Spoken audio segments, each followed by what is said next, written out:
Welcome back to the channel guys.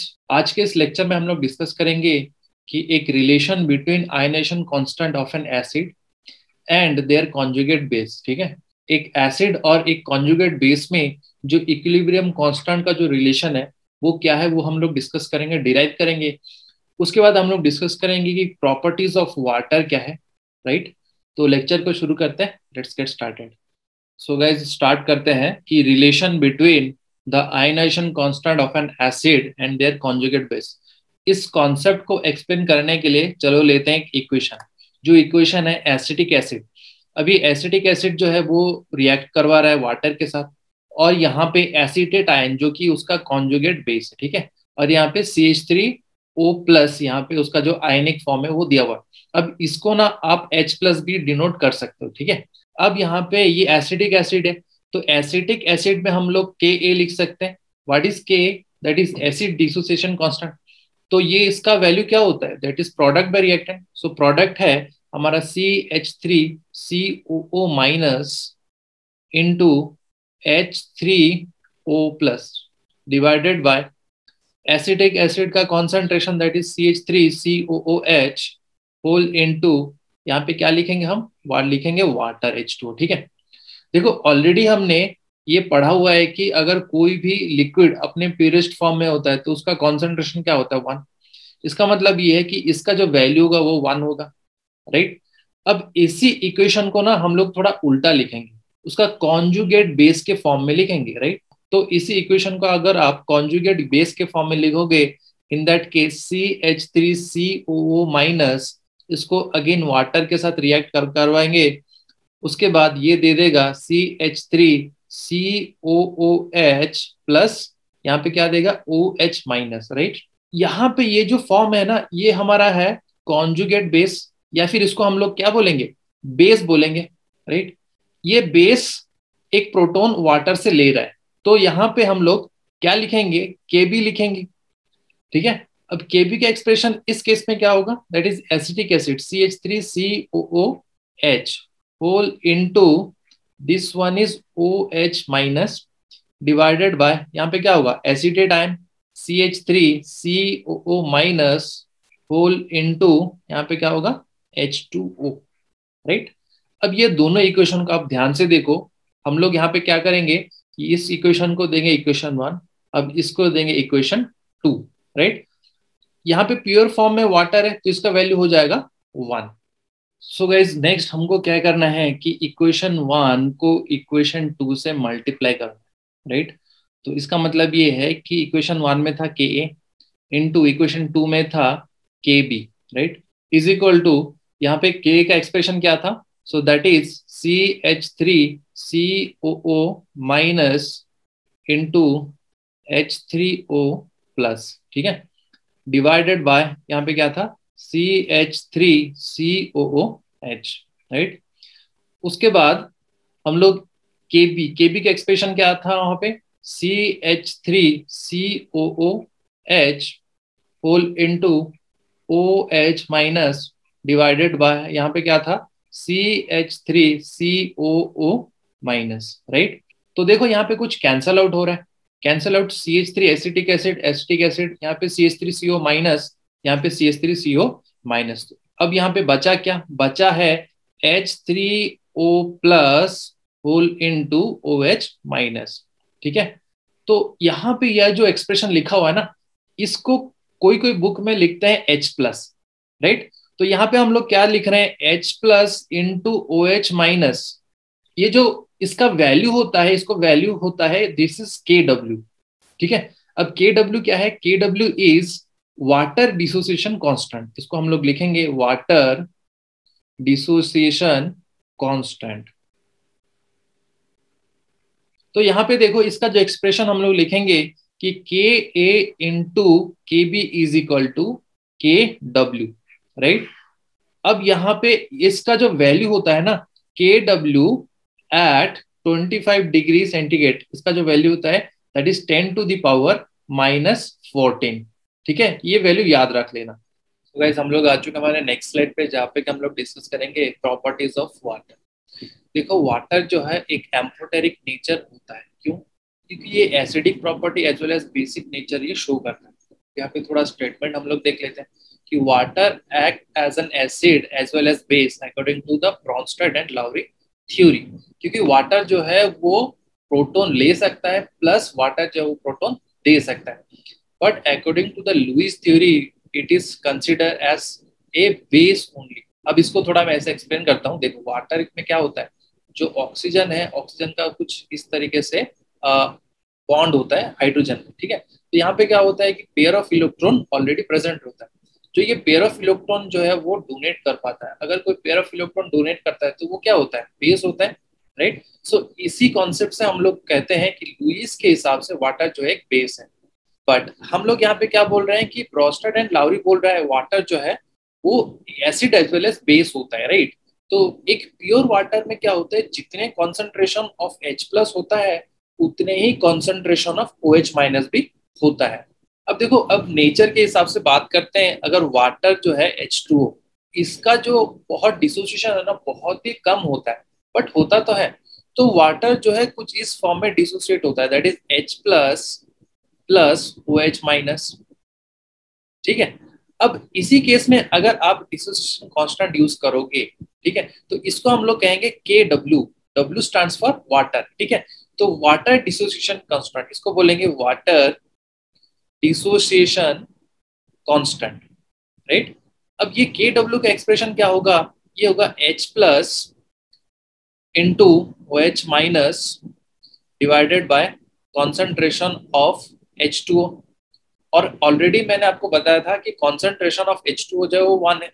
तो KW का expression जो है वो क्या होगा, यहाँ पे H प्लस का कॉन्सेंट्रेशन इनटू OH माइनस का कॉन्सेंट्रेशन, राइट।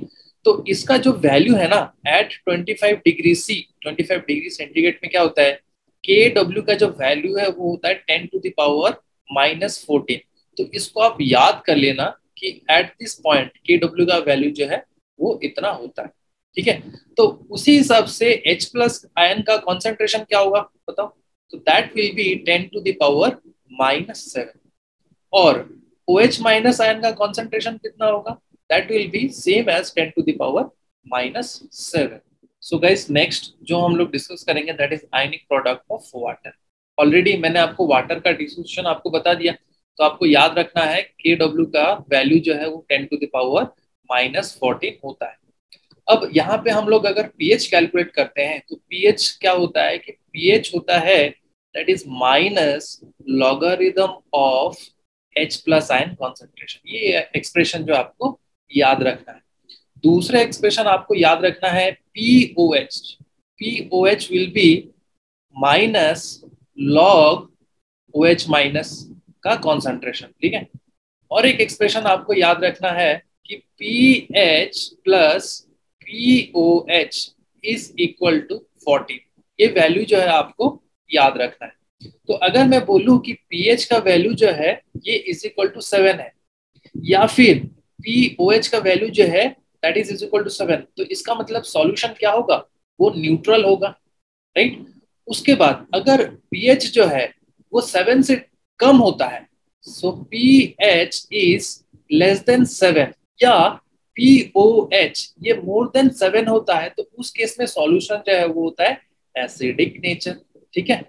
उसके बाद अगर pH इज मोर देन 7 होता है, या फिर POH ये होता है लेस देन 7, इस केस में सॉल्यूशन होता है basic in nature. So next expression कुछ इस तरीके से आपको रखना है, कभी कभी यूज होता है pKa। pKa क्या होता है, pKa is minus log Ka। अब Ka क्या होता है, Ka is acid dissociation constant, right. अगर मान लो कोई भी आपको एसिड दिया होगा तो उसके लिए हम लोग Ka निकालेंगे। उसके बाद pKb क्या होता है, similarly it will be minus log Kb। Kb क्या होता है, Kb will be base dissociation constant, right. तो अगर आपको बेस दिया हुआ है तो आप pKb निकाल लो, एसिड दिया हुआ है pK निकाल लो, एसिडिक एंड बेसिक नेचर दिया है तो इस तरीके से आप फाइंड आउट कर सकते हो। और ये जो एक्सप्रेशन है ये आप याद रख लेना। और जो मैक्सिमम हम लोग न्यूमेरिकल सॉल्व करेंगे वो हम लोग pH निकालेंगे, ठीक है। उसके बाद कभी कभी कुछ क्वेश्चन में पीओएच भी दिया होगा, तो उस केस में पीओएच निकाल के आप पीएच निकाल लो, राइट। तो आई गेस यहाँ तक आपको समझ में आ गया होगा। सो गाइज हम लोग आ चुके हैं हमारे नेक्स्ट स्लाइड पे, जहाँ पे कि हमें कैलकुलेट करना है कि पीएच कैसे डिफरेंट सॉल्यूशन में हम लोग कैलकुलेट करेंगे, ठीक है। तो एक स्ट्रॉन्ग एसिड के लिए क्या होता है, if the concentration is greater than 10⁻⁻⁶, तो उस केस में क्या करेंगे, H+ जो है वो वाटर से नेग्लेक्ट किया जाता है।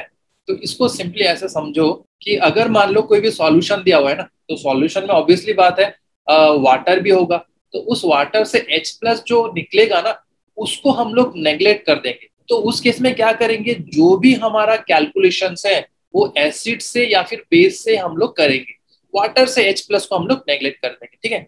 तो यहाँ पे देखो क्वेश्चन दिया है, चलो सॉल्व करते हैं इस क्वेश्चन को।